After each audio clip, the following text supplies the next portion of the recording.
and welcome to Beat 'em Up Wrestling. This is the May 20th, 2020 AEW Bringing it home Dynamite. Yep, the Bringing It Home show. This was live and it was pretty good. Yeah, it was definitely a lot of good spots. Definitely a good build up to Saturday's pay-per-view. There was a couple of moves that were worrisome. I don't know if they were just excited or the energy was too much, but there was a couple of spots where it looked like people could get injured. I think it was the adrenaline that was running. Yeah, they were all there. They were all on time. Like, they were on time, but you know what I mean. Like, everybody was feeling it and they were just going with it. So we opened up with a small little vignette with Jericho. Everybody coming out of the limo. It was Inner Circle. And they're just basically setting up the Inner Circle versus Elite. So that was just a little thing between Jericho holding up his bat. What was his name? Floyd. Floyd, yeah, his bat. And then we get into Dynamite starting, and our first match of the night is number 10 from the Dark Order and Moxley. Yep. So it was a good match. It wasn't a squash match. 10 wrestled. There was some good spots for him too. They showcased him. Mox definitely did not come off weak, of course. No, yeah, I think this was better for Moxley. It kind of built Moxley as this threat, a legitimate threat that we all know that he can be when he turns it on. He looked pretty vicious. He looked like he was not playing around, no more games, just all business. And it came out pretty cool. Yeah, I really enjoy how Brody's coming off as the AEW champion. He still has the belt. It's a really cool angle. I like it. It's a good angle that doesn't need a crowd. So I feel like that's really cool how they're just playing on the story. Yeah, I think they're trying to play off the fact that Brody stole the belt, which is kind of sacrilegious. You don't touch the belt that you don't earn, but Brody's holding on to it. And then you find out the reason why he's doing it is because he wants Moxley to ask for his belt back, since last week Moxley kind of smirked at Brody when Brody said he wanted a match with him, and so all you had to do was ask. So this was Brody's way of getting back at Moxley for humiliating him. Definitely. And then so Moxley beats 10, then he puts his arm in a chair saying he's gonna break it unless he gets Brody to come out, and Brody says we all have to do sacrifices, so pretty much sacrificing 10. Yep. Yeah, and it's sad because the guy's not winning. The guy that's under 10. I keep forgetting his actual name. But yeah, I think he's gonna get stuck in this gimmick. I hope I don't know. Well, I mean, this could be his way out. Being pissed off that he was sacrificed. And maybe building a little bit more on. Yeah, because anything in the Dark Order as far as tag team is gonna definitely be Evil Uno and Stu Grayson. Yeah. So we might be seeing them back soon since Florida's lifting things, but we don't know how Canada is yet. Yeah, we definitely don't know. So that leaves us in kind of the dark with Pentagon too. Yeah. And we did get to see a vignette of the Bastard. Yeah. So that was cool to see. They did talk about Pentagon. The reason why Ray was able to come through is because I guess something to do with their visas. Yeah. Since everything is closed down, Pentagon can't renew his, so that's why he can't come. So we won't be seeing Pentagon anytime soon. Yeah, unless things change as far as laws are concerned. So then we get into a MJF versus Marco Stunt. He gave Marco a couple of good shots here, which was nice to see. It's still really hard to watch him get thrown and hit the way he does sometimes. I know it's okay. I'm not trying to protect Marco, but it was definitely he has a lot of good moments, and then you can definitely tell that he's been practicing and doing stuff with Jungle Boy, because his movesets have. I think the thing about Marco Stunt that people need to kind of see is that, and hopefully AEW uses this more, you need to protect him like you protect your big guys. Your big guys only come out and do squashes, right? So you have this little guy. You need to protect him in the point where you don't want to overuse him. Like, they've been using him way too much to be squashed. Yeah. He becomes more valuable when, a match like today with MJF. Yeah. He still highlights his talents. And MJF comes off as a bully. It builds on for this whole reason why Jungle Boy needs to fight MJF.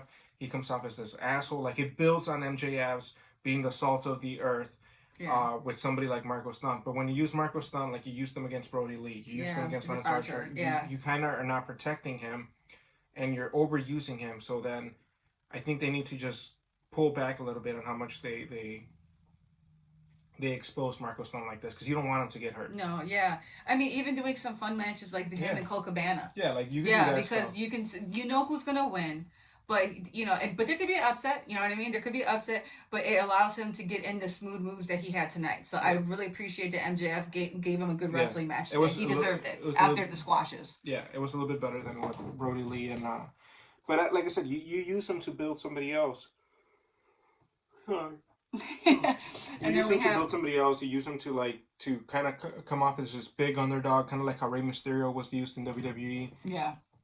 And then you do have to give him a win here or there, but without like giving it to some of the talent that you're trying to build. So put him in dark, put him with some local talent that you could kind of like highlight some of his stuff. You know? Yeah, definitely. Couple of the high flyers, if you can find some smaller guys too, or stick him in some tag team matches where he could actually get some wins there. Yeah, definitely. But yeah, really good outing by Marco. And it was a good match, a good build up. He gives him the ring. Yeah, he gives him the ring, hits him, and then Luchasaurus comes out with Jungle Boy, and then there's a little confrontation on all fronts with that. And then we get into the Jake the Snake and Arn Anderson face off. There's a lot of good jabs here, man. Yeah. Jake the Snake coming at Arn. You know, and then Arn coming at him saying he needs to do more DDP and stuff like that. It was DDP yoga. Just two old men digging at each other. Digging at each other, sitting back because they know if they get up too fast. Yeah, and Jake challenged Arn for a match. Yeah, I don't know, man. I think they both need a couple of months I to think do that something. was just to build some tension. I don't think they would actually let them wrestle. No, you know, their match is Saturday with their younger proteges. You know, I still think Arn betrays Cody. Yeah. I was saying I wouldn't pass Tully actually making some moves in the ring. He looks like he's still damn fast as compared to everybody else, though.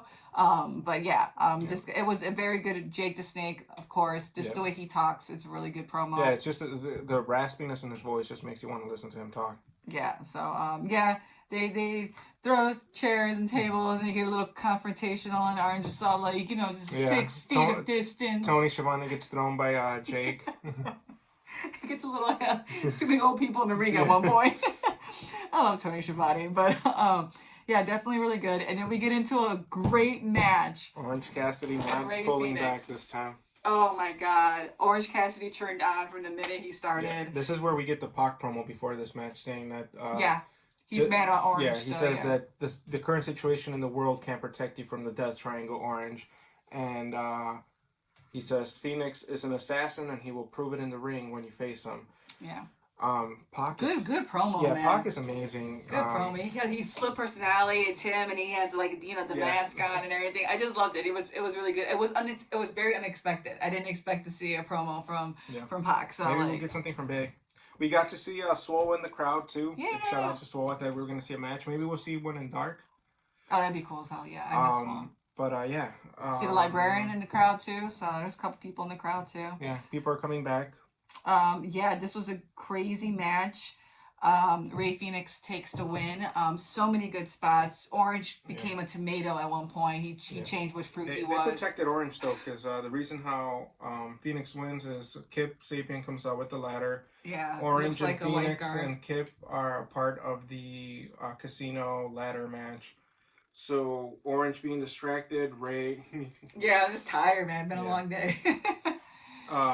Rey does a low blow and takes out Orange. Then as Kip is up on the ladder, SCU comes out. They drop Kip from the ladder. They go attack him for. Oh my God! Then outside the ring, Jimmy Havoc comes in. Then Colt Cabana comes in, and the only clean move over the ropes was Colt Cabana, was Chunky Boy. Colt Cabana. I love Colt. He's stocky, but he was the only one. Rey looked like he fell on his back. Yeah. There were some spots where and Orange looked like he hit half the railing with his feet. And if we all remember ROH, the Kingdom, that's how. I can't think of his name right now. Yeah, but his leg. But yeah, it was some high risk stuff they were doing before their pay-per-view. I was kind of scared for them, but it looks like they all came out okay.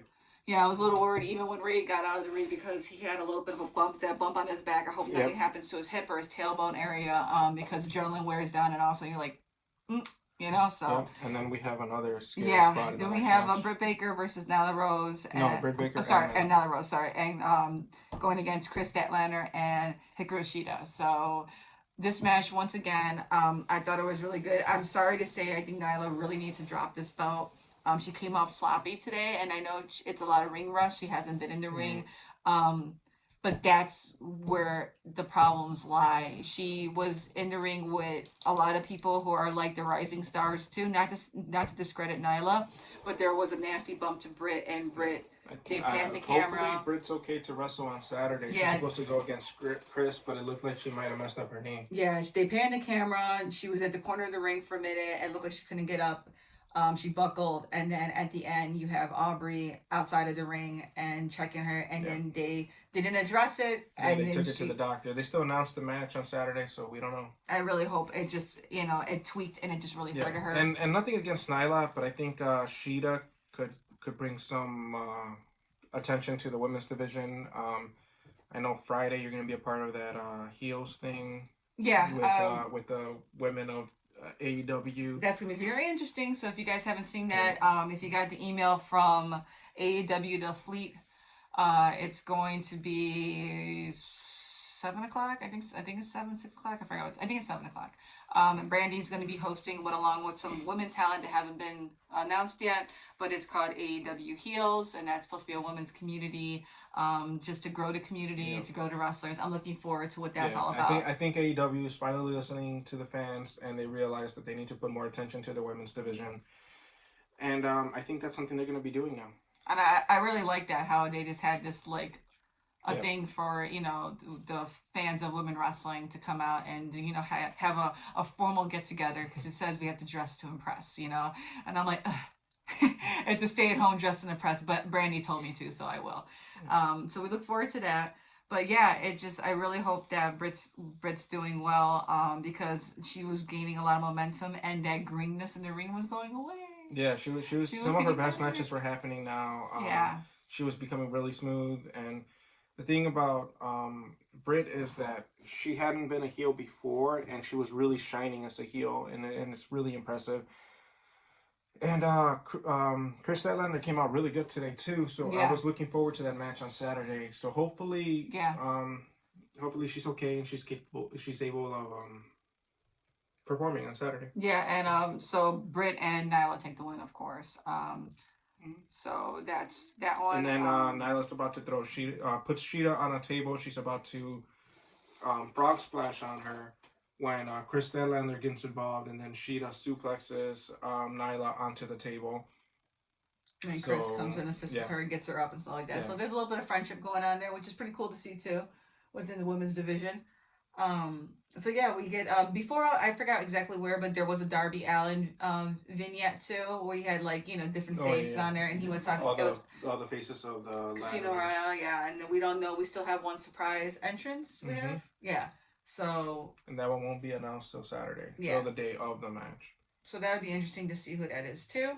Then we have the main battle of the night, which is Matt Hardy versus Sammy Guevara, and Sammy once again doing a great match. He made Matt Hardy look really good in this match. Sammy could sell. Yeah, he could sell the hell out of anything. That kid dies every week on Dynamite for some strange reason. He's a really good athlete. Sammy is going to be a huge star.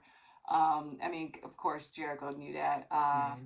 But it was a really good match. And then we see... Matt Hardy does the twist of fate. Takes out Sammy. Beats Sammy, and right when he's gonna punish Sammy for what happened to Vanguard 1 with the chair, Jericho interrupts him in the Titantron and says, last week we destroyed Vanguard 1, this week we got Omega, and then they show Omega tied up to the goalpost, and they're about to beat him up. And then he looked like a video game character as he's getting hit, like pieces of his shirt's flying out. So he was all types of just messed up, Kenny. And then the Young Bucks return. Yeah. Nick apparently at 100%. 100%. We don't know for sure. Yeah, but apparently he looks like it. Matt, full beard Matt, looking like a little Wolverine going on there. Quarantine beard, as he's calling it. Yeah. And then they start beating up on the Inner Circle, but then the Inner Circle numbers take over again. Yeah. But then out in the distance, from 100 yards away, out in the distance, the cowboy runs in cowboy boots, coming from the forest preserve. That's not too far away. Yeah, he comes to the rescue. Hangman has reunited with the Elite. Ready to do some cowboy shit. He saves Kenny Omega and the Young Bucks, and then they kind of take the Inner Circle out. The Inner Circle starts backtracking, and then the Inner Circle marquee behind in the Jacksonville Stadium turns into the Elite Stadium sign. So on the touchdown area, the whatever it's called in football terms, the end zones. Thank you. Sorry. One side says you like blinked no, out. That's fine. One side is the Elite, and the other side says the Inner Circle, like if they were gonna have a football match. So last week you said you were a little bit underwhelmed by the Stadium Stampede. How do you feel out there tonight? Good, because I mean, like, I wasn't really sure if Hangman was coming back. I want to see a dynamic. I want to see if they don't fall apart, the Elite. You know, there's been a lot of like issues and things like that within them. Yeah, it'd be interesting to see how Matt Hardy plays in the role with the whole complete Elite, and to see how that works out, and if like Kenny and him play off more, and Hangman has these issues with it. A lot of people were talking about Private Party not being in the buy-ins anymore, and or then they're only in the buy-in. Yeah, but no, I'm saying they were in the buy-in before. Okay. Yeah, and somebody brought up a good point that Hangman has been having this beef with Private Party, so it could kind of gradually go into something. I think Private Party beats the Best Friends on the buy-in. Yeah. To set them up for Kenny Omega and Hangman for Private Party to come after them. And if we see some tension in the Elite, could the Elite lose the belt, and can Kenny blame Hangman for not being there, or can Hangman blame Kenny for teaming up with Matt, saying that you're just pushing me aside, or it could start building up more of that tension, which will be great for storyline. Oh yeah, get me losing the match. There's no belt on the line. Yeah. No, but I'm saying like the tag teams? Since Private Party will become the number one contender, eventually Private Party could actually beat Kenny and Hangman. Yeah. Take the belt and then have Kenny and Hangman. I think the Stadium Stampede, I'm going to say that the Elite's going to win, because Elite hasn't been winning against Inner Circle. They haven't really been. Yeah. So my money's on the Elite winning to establish that still, as to make us believe that there's still a thing. With some friction. Some friction. But I think we're going to see some sort of Kenny and Hangman issues. What we could see is that Kenny starts celebrating with Matt. Yeah. And then Hangman could be like, what the hell, we're the partners. Yeah. You know, like something like that. Yeah, so that would make sense. And then, you know, that would end up being something that would still gradually would have to work on and things like that leading into the Private Party thing. But yeah, definitely all good takes. I could see them losing their belts to Private Party. Oh yeah, the way that they're building it up. Yeah, their guys are hilarious, mad talented, super young, and they'll just bring a different energy to the tag team division too, having the titles on. And just taking it away from anybody from the Elite having them, like, instead of the Young Bucks and all that stuff. Yeah. The Young Bucks are probably going to be focusing on FTR. So at this time, you know, somebody else could have it and bring some rejuvenation to the tag team division. Yeah, and then you never know who's going to have the TNT title at that time. Yeah. Hangman could go for that. But I'm still seeing a slow build to Kenny having some, friction, some character issues, almost like a Matt Hardy thing, and then slowly becoming what we know of him as the best bout machine, maybe being the cleaner. Yeah, and I think Private Party could have some good bouts with some of the heel teams, like the Lucha Brothers. Mm-hmm. Which I think is going to end up having a title at the end of next year. FTR. You know that? Yeah. Yeah, either the end of the year or the beginning of next year, it's going to be the Lucha Bros. Because I could also see the Revolt actually having some problems with the way that the Private Party goes about it, because they're all about like not flips and not being flashy. Yeah. And Private Party is all about flips and being flashy. So yeah, I see them being potentially the future tag team champions of this division. Yeah, definitely. It's a good time in AEW wrestling. They definitely stack their cards high. Double or Nothing, Vegas. But they put their chips all in the table. All in the table. They're all in again. There's a lot of options to go with different people. And you know what? And it doesn't hurt the titles. And then the good thing about AEW, which I wish, I'm not hating on WWE again, but sometimes storylines are great when there's no belts on the line. There's nothing there. Like, and you don't have to have that. You know what I mean? Because the belt should be something to add on to the story. It shouldn't be the whole story. And like, Inner Circle events, like, goes against Elite is, like, no titles.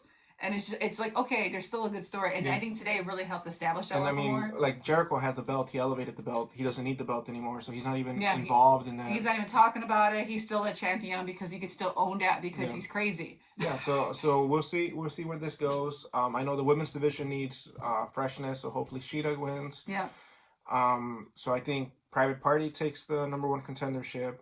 Who do you think wins the ladder match? Ladder match. I don't know. I can't say because I don't know who the third person is. What do you mean the third? The ninth? The third person. The ninth. Yeah, sorry. The ninth could possibly win it because whoever wins that gets to be number 1 contender. Go against either Moxley or Brody Lee. Who do you think wins between Moxley and Brody Lee? I would hate to say Mox loses, but I don't know. I don't know what kind of storyline he can contribute right now because it's almost like his energy comes from the crowd sometimes. Like, he feels very organic. I could see him losing it to Brody Lee due to some kind of interference or something shady that the Dark Order does. And then potentially down the line, once crowd is back in there, Moxley taking back his belt. Then... Unfortunately, like, I hate to say that, but man, when he comes to the crowd and there's that energy, he feels like a crazy, unhinged, person, like how he always, and Brody just comes up as a force the minute he steps on. So I think the belt needs that, unfortunately. I don't know. Yeah, who would take it from Brody? I don't know. I think Moxley could take it back from Brody once we go back into live crowd. TNT Championship, who do you think wins, Lance or Cody? I want to say Lance. I think Cody wins. If Cody wins, everybody betrays him, and he wins still somehow. But he's left alone. Yeah. With Brandy? Well, he could turn heel Cody. That Cody? Wasn't he that, right? Yeah. He was heel when he was crazy, yeah. But I think Cody wins. Since Cody has not won any of the main pay-per-views or any of the main events. Like, he lost against MJF. He lost against Jericho. He cannot lose again in another pay-per-view. He's lost main bouts, but he's had amazing ones. Like when he was with Dustin and things like that. He's not won any belts. He's not won any of the main matches. Yeah, that he needs to win. So I see him beating Lance. Yeah, because he did lose against MJF. Mm-hmm. Yeah, you're right. Shida versus Nyla. I know who you want to win, but who do you think's gonna win? I don't know. It's weird because the whole no audience. It really plays on the way I think. If there was an audience, I would say Shida. If they don't want, I don't know. You can't lose the build with Shida. She was on the road to segment and I don't know. I'm gonna say Shida. Only reason I said Lance is because I feel like. I don't know. I feel like Cody likes playing that victim card. Yeah, but it's getting kind of old now. Getting kind of old. He either should shit or get off the pot. I think. All right, Clerks. I think he needs to win this match. I mean, Lance and Jake disrespected your wife. They've been getting the one up on you the whole time. Yeah. Before Lance, it was MJF getting the one up on you the whole time. He got the one up on you. It's time for Cody to win. And then you could build MJF coming after him for the belt and Cody finally beating MJF. Yeah. That's how I feel about it. Like, he cannot continue to lose like this because then it's kind of like, oh, okay, here we go again. That's true. That's really true. So, and then Shawn Spears versus Dustin. Shawn has to win. He hasn't won a pay-per-view. Yeah, I think Dustin wins, unfortunately. I like Dustin, but I'm saying I like Dustin too. Shawn Spears needs to start building up. Shawn Spears needs to win. Damn it! Yeah. Another one that needs to win. Yeah, he's building himself during this whole stay-at-home thing, and he has his heat, and he's so perfect. He's such an ass. MJF versus Jungle Boy. Jungle Boy hasn't won a main bout like that. MJF has not lost. He's not lost, yeah. Do you think Jungle Boy gives him this first defeat? He could be too cocky. I would love a Wardlow turn sooner around. Wardlow's not going to turn anytime soon.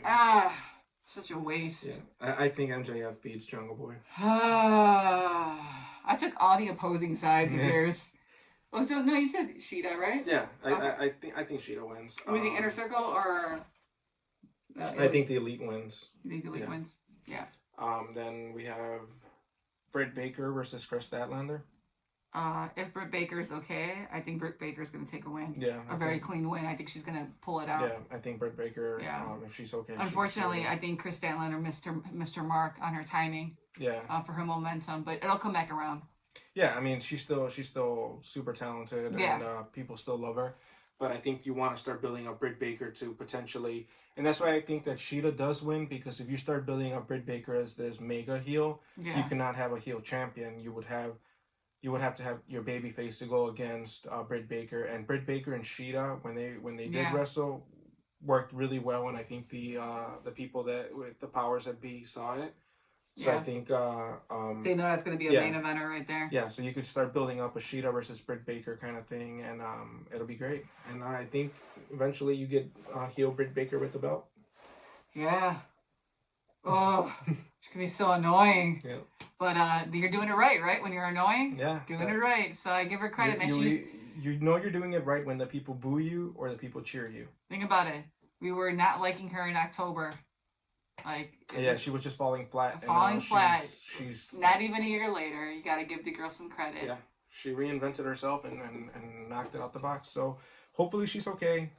Those are our predictions. So sorry it was a little long there. We wanted to make sure we take it go all the way with the take home show. But we'll be back with our highlights from Double or Nothing.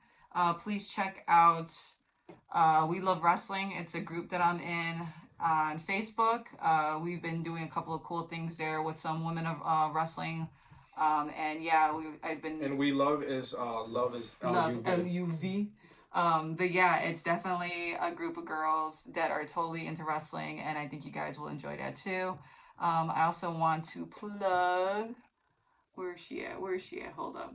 Oh my God, did he already? No. Okay. Give me 1 second. I want to plug a podcast because that's what I want to do.